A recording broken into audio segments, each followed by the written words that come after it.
Welcome back to the show, everybody. Kamen Rider Z.O. Episode number 8, Beauty and Beast 2012.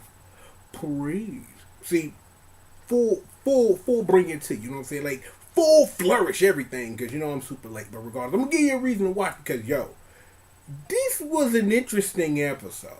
Not interesting, not in the normal way of people getting uppercutted or things like that I really love, but the stuff that I really super truly love are character moments. And this episode was full of them because even though we are in episode 8 of this show, to see that these characters are growing and to really see these things for what they are and how the people they interact with the 2 weeks that they do to try to solve the problem, whatever, that helps forward this along. And every now and then, even I forget that just as much as important as our heroes and our villains and the people who fall in between that are the people who are the center of these stories who help push the narrative along. And I really think that given what this story was about, and why, and something about mayonnaise, which we'll get to a bit later, is worth talking about.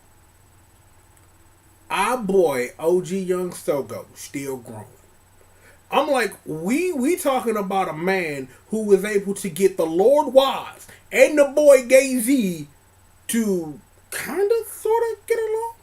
Like, the thing is that when you really think about, like, what kind of character that Sogo is starting to become, because I think that, again, like I said, we are 8 episodes in, you can start to see what it is that they're trying to mold him to be. It's like, again, when we started this show, we got this bright-eyed, bushy-tailed Sogo.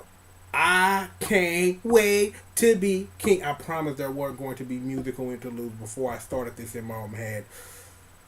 Give me a second. Yeah. Okay. The Council of Medes agrees. Music interludes only when necessary. And I really think that I just can't wait to be King joke and really singing that song, because who doesn't love the damn Lion King, for God's sakes, is the way that we can make that point. Still, though, trying to illustrate the point of this character that Sogo was trying to be and why. Because, see, again, Let's talk about one side of the coin. Let's talk about our Lord Waz, because he is our Lord. Because all he do is deliver L's to niggas. Because that's what Waz. I think that's what Waz means in some language. I deliver L's to niggas. That's just my own thing. Regardless of that, you got Waz, who is here to only make sure that things go the way they're supposed to, unless our Lord Waz has some sinister ulterior motive, which, given who Waz is, wouldn't surprise me at all, is that even he was surprised at the end of the episode that even though things didn't go the way they were supposed to, that they still are going to go away that benefits Waz himself. And that's important to really think about, simply because of who we're trying to avoid, right? Like, we are trying to avoid the magical golden black elephant in the room. You know him as your overlord and master. I will deliver you the ultimate L throughout time and space. Oh my Z-O! Oh my Z-O! Do we really have a thing for him? Do we? But again, regardless of that, the end of the episode put me in that place and really understanding that this is really starting to take a turn. But then you really wonder, and it's been a while since I've had to ingest and put through this. Some of my favorite stuff is the swerve, right? Like, think about that. Is the swerve really the swerve, or there a swerve for the swerve, right? Yes, I just said a whole bunch of wrestling terms, and it was only one wrestling term repeatedly in a sentence, but let me explain. Remember, I am pointing this on my Z-O. That's the point, right? That's what we are trying to avoid. What if every step in this journey, no matter what, you still get the same end result? Is that we also learned that in this episode of someone sitting up here and accepting and understanding that, yo, that What is love? But no, not even Hadaway is even going to even get the rest of this joke out.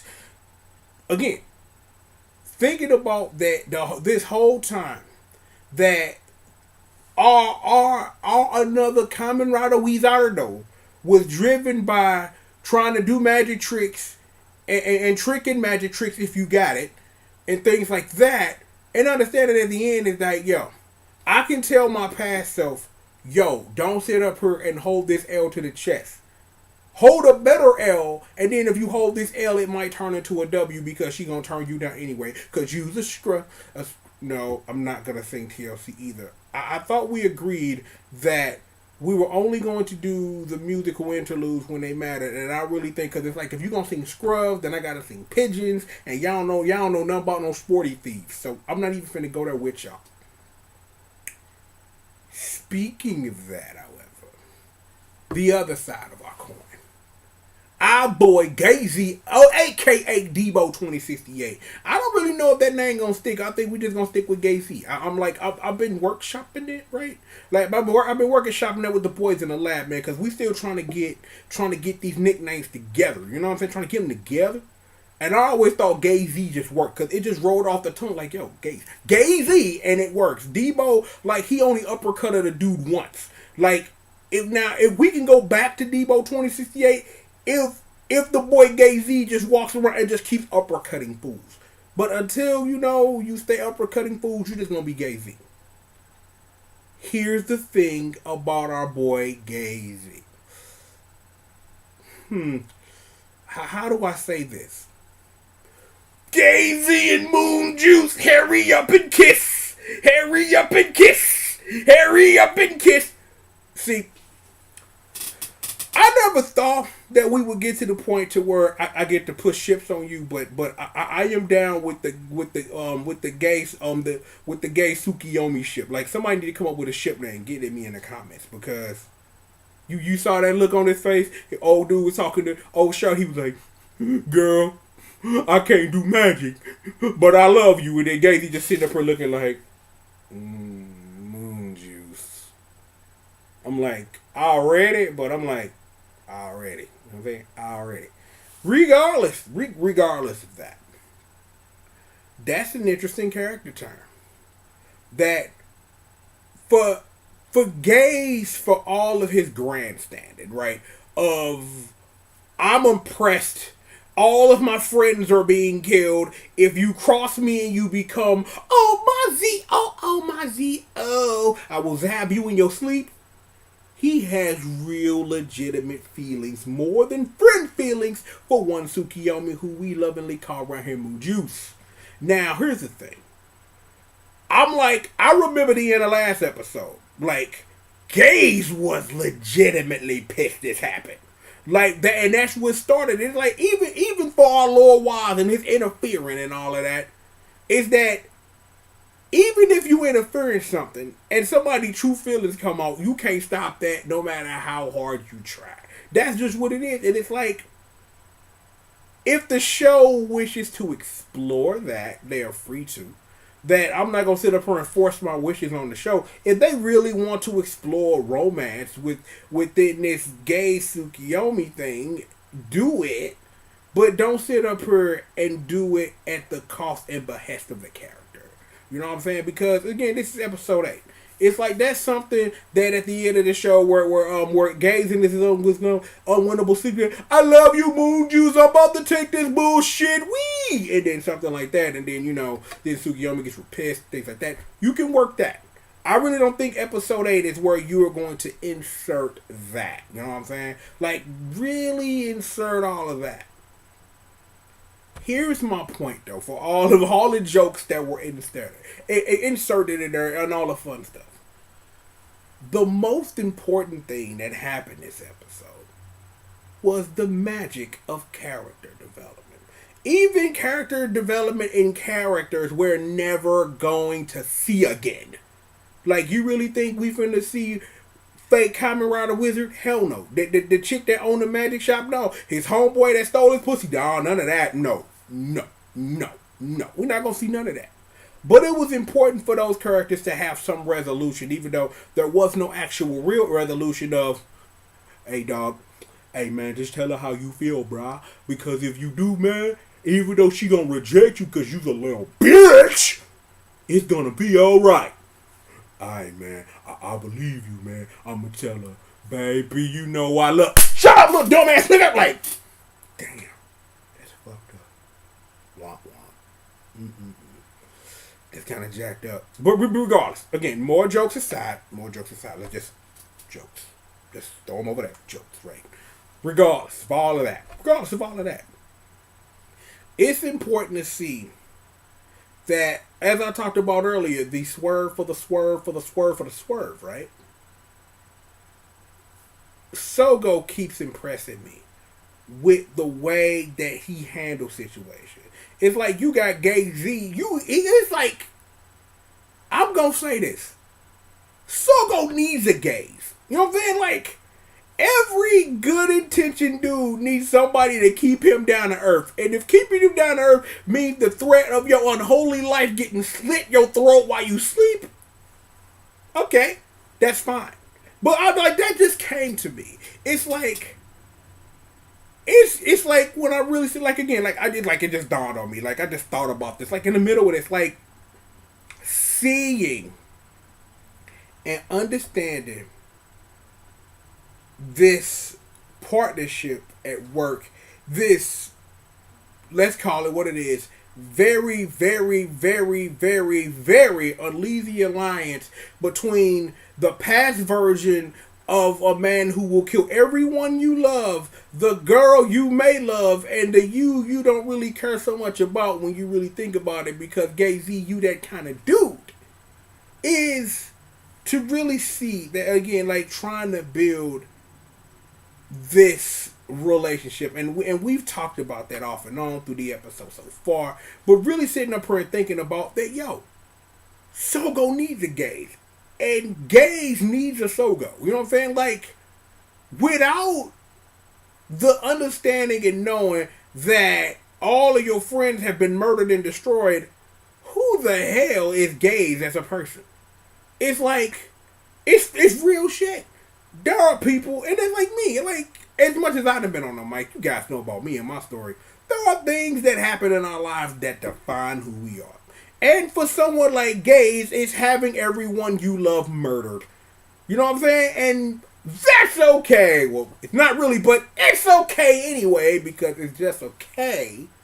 In the instance of, you need that tactile feedback of this and this to do this. There's a moon juice in the middle, and she's there to play mama and peacemaker and do all of that. But again, remember, you know what I'm saying? We friends. I don't really have none. I'm not gonna sing the rest. You guys know the rest of that song. I taught it to you. It's important that I taught that song to you, because the thing is, and this is important, Sogo is an ever-growing character. Given the situation that he has been put in, is that, yo, even for all of the plan Xander that he does, it's gonna come a point to where that's not gonna be a thing that works anymore. That as much as Sogo don't want to fight, he'll put in at work. But it's just gonna be some of these situations that come up as this show goes on that you're not going to be able to talk your way out of, to negotiate your way out of, to debate your way out of. That you're just going to have to do what it's going to have to do. And it's going to take something drastic to happen. And then you sit up here and wonder when that drastic happens, when Sogo has to do whatever it is that he has to do, which is important, and understanding and know in that situation that you have to do what needs to be done. Is that something that he can sit up here and handle himself? You have to wonder and know, is that what's going to be good for this character? Is that the swerve within the swerve within the swerve? You know what I'm saying? Is it? Like, is the thing that sits up here when he can't plan Xander his way out of something, is going to be that turn for him to become Omazeo? You have to wonder and understand, like, is that the case? Because we don't know. All we can do at best right now at this very moment is speculate, because it's all we really have to indeed speculate upon. Oh, now that I've done all talk about all that other stuff, let's talk about this one thing, because yo, this is a two-parter, just so you know. Spoiler alert. That boy Nito Kelsuke, you know him as that Lion, Lion, baby. That boy Kamen Rider Beast. The Dolphin. See, we'll make more of these jokes later. I kind of feel that they didn't do enough with my boy, though. Because I'm like, yo, if we really gonna get back onto how I feel about Wizard, though, he was the best thing in that damn show. Like, and that's a really weird thing to say, but I am saying this about a show that torpedoed repeated character development, that the show could have done a whole lot more with the things that it was given and did nothing.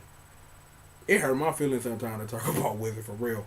Like, yo, Ryan Bomber sat up here and asked me the question, what's worse, Wizard or Ghost? I'm still like, no.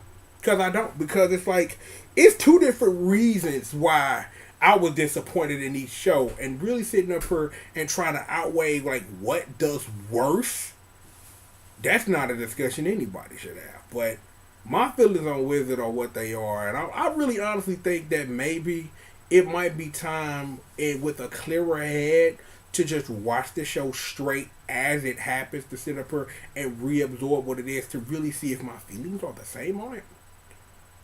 Like I said, the cameo was semi-wasted. Like, I know 8.5, I think he's part of 8.5, but we doing that as a separate joint. So all I know is that he in it. That's all I know. I don't know what it is he doing over there, but we gonna watch that and take a look and see what that is. But however, that wasn't even the best thing in the episode. Do you want to know what the best thing in the episode was, kids? Let me scoot real close. Let me get up in your grill right now and let you know what it is. Shin Kami Kuru Lorko Roto Dan, bitch! Lord is back, baby. True Lord. Original OG Lord. But before then, he wasn't a Lord no more, but then came back with a Lord in a different way, then stayed Lord. Because he is Shin Kami Guru Lord motherfucking Karoto Dan. It is what it is. So, I don't know what he doing. It's like, I don't know if they doing like a second XA tribute, or he just in the episode, because he's Lord Karoto Dan. I'm like, I ain't watched the movie with him, when him and Kamen Rider Laser Turbo and Saber from American Gladiators. I don't know how many lives he got left. So, it should be interesting to really see, like, what's up with that boy, Lord Karoto Dan, to see what's really good with my guy. I miss XA very much. Not saying anything bad about the show we talking about, but I miss some X8. I miss sitting down every week and clowning on that show, because that show had a lot of comedy.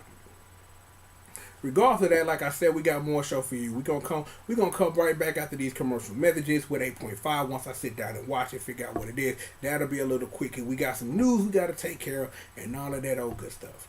So, still working on the outro. So right now, where are we? 8 episodes in. We got Rider Watch, Triple.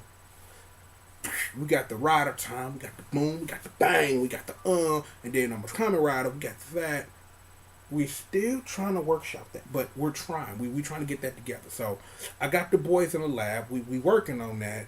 We trying to get that together. So y'all bear with me. But regardless of that, y'all know the drill. Sit back, relax, stay tuned. Uncle Triple and the squad at TNRF TV. We got exactly what you need, and we will have more for you right after these commercial messages.